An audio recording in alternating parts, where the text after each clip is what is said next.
I mean, we went from having, you know, 20 to 30 customers a day walking in to having zero.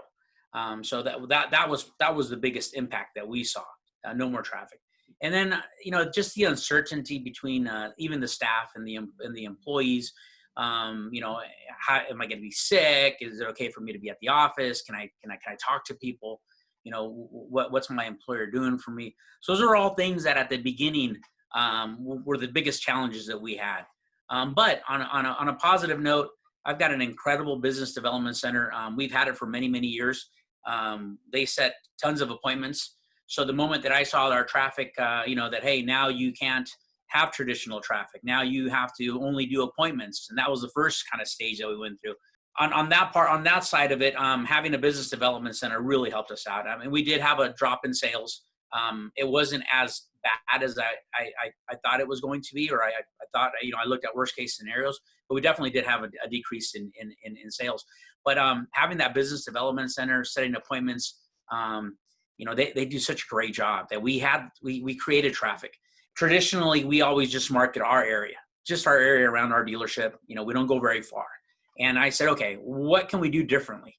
If we're not having the walk-in traffic, what do we shoot for? So we said, okay, let's start expanding our reach. Let's try to get customers that are an hour and a half, 2 hours away from the dealership. Let's approach them through social media, and let's see if we can bring these customers in. And it worked. So we were able to replace, not all, but we were able to replace a good part of that walk-in traffic by having folks drive in from far away. And, we have a lot of great options at the dealership on financing. So for a lot of these customers, it made sense for them to make the drive up to the Antelope Valley. And then in some areas in California, you couldn't sell cars at all. I mean, you had to have you couldn't even do home deliveries.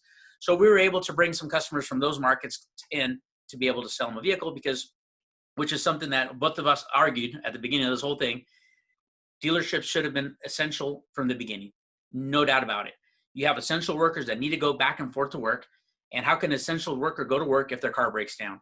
And now they can't afford to have it repaired. It's too expensive, and it's more economical for them just to go buy another car. A lot of situations where I think dealers should have been essential from the beginning.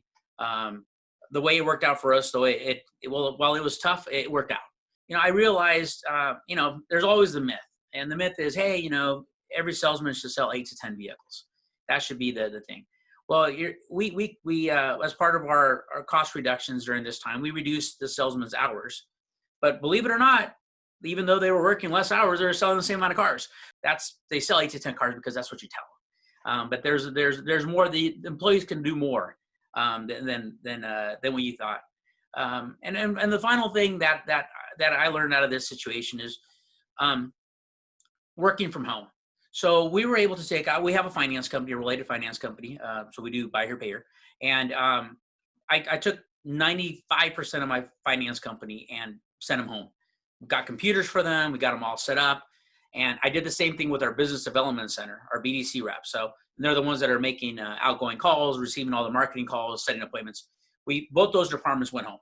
And you're not going to believe this, but their productivity actually went up. There might have been one or two that didn't, but for the most part, again, 95% of them, their productivity went up, and they actually did a better job at home than when they were at the dealership. Looking at stats, how many outgoing calls are they making? How many incoming calls are they making? And we tracked all these numbers, and we look at them on a weekly basis with the management team, and we take a look, okay, which employee is having difficulty in the change, and what can we do to make it better? So we took all that, and now that we're going back to, it looks like we're going back to something a little bit more normal. The big question is, do I bring them back or not? And I really don't know the answer, because I like what they're doing now, but I also like them working as a team at the dealership. But I'm definitely open to having employees work from home, because it works. And I can see that being a big change across the country, where you're going to see a lot more empty offices, because many businesses like ours realize that it's okay to work from home. They can get the job done. And there's a lot of positions in the dealership that can be done remotely, accounting and whatnot, all that kind of stuff. So, so those are kind of the positive things that we learned from the COVID-19.